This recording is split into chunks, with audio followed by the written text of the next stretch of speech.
Hello. Thank you for the buffalo story. My son, when he came back from the Peace Corps, decided to have a tattoo of a water buffalo on his shoulder, and I wondered why. Now I know. When I was going to graduate school to study to become a social worker, there was something they emphasized all the time, and that was that you should know about as one professor said, your own stuff, your own baggage. You had to process everything. You had to, nowadays they call it social work school, unpacking. Unpack your stuff, your baggage. In order to be a good social worker, you have to be aware of your own stuff. Well, I had a lot of unpacking to do. I had a lot of stuff I had to deal with. But 4 years after getting my degree, I was living in Honolulu, my home. My wife was working at a beautiful hospital, Straub Hospital. I was working for the county as a social worker. I felt pretty confident. I felt like I had dealt with all my stuff, and I was a good social worker, except one thing. My father had passed away 4 or 5 years before, and I had dealt with the grief of that loss pretty well. I hadn't dealt, I think, or at least I thought I hadn't dealt with the rancor, the bitterness, and the anger I had at my stepmother. I couldn't deal with that one, so I did the convenient thing. I put it in sort of an emotional box. I put it in the shelf in the archives of my mind, and I forgot about her. I thought, I'm never going to have to deal with that person again. I'm not going to worry about it. We lived in a house not very far from where she went to high school and I went to high school, not very far from the University of Hawaii, where they both attended. And I had 2 dogs. We didn't have any kids yet. I had 2 dogs. They had to be trained. They weren't very good at it at first, so I built these little barriers in the doorways to prevent them from going to places where they shouldn't go. And one day the phone rang, and I bounded through the house like a hurdler, and I hurtled over that barrier and hit my forehead on the door jamb, knocked myself out on the ground, woke up, my forehead bleeding, my wife crying, asking me if I was alive, if I was okay. Fortunately, I have a hard head, and I was okay.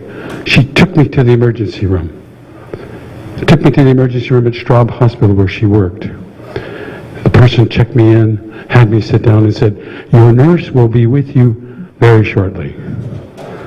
I had forgotten that my stepmother was a nurse.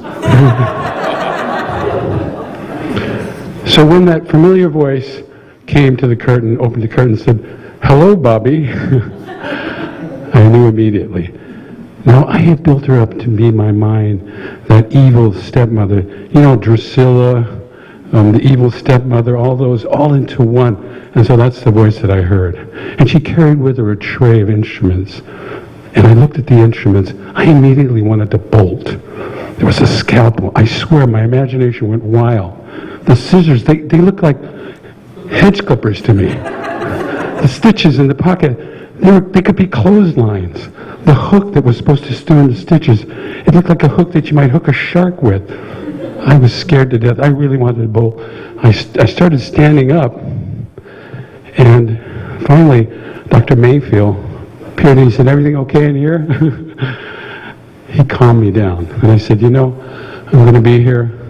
And I was fine until she put her hand on my forehead and she said, I'm going to have to shave with this razor, which looked about 3 or 4 feet long to me in my mind. I'm going to have to shave some hair away to put the stitches in. I closed my eyes. I took a deep breath. Dr. Mayfield came in.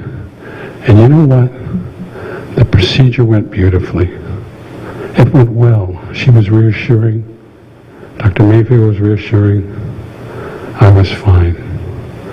My wife came to take me home. And as I was driving home, I thought to myself, what was it? What was it about that caused me to think of her as this evil stepmother? What was it?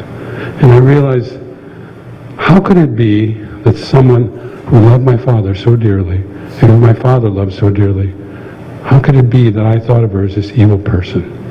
And I realized at that moment that maybe there was a lot of stuff that I hadn't dealt with. Thank you.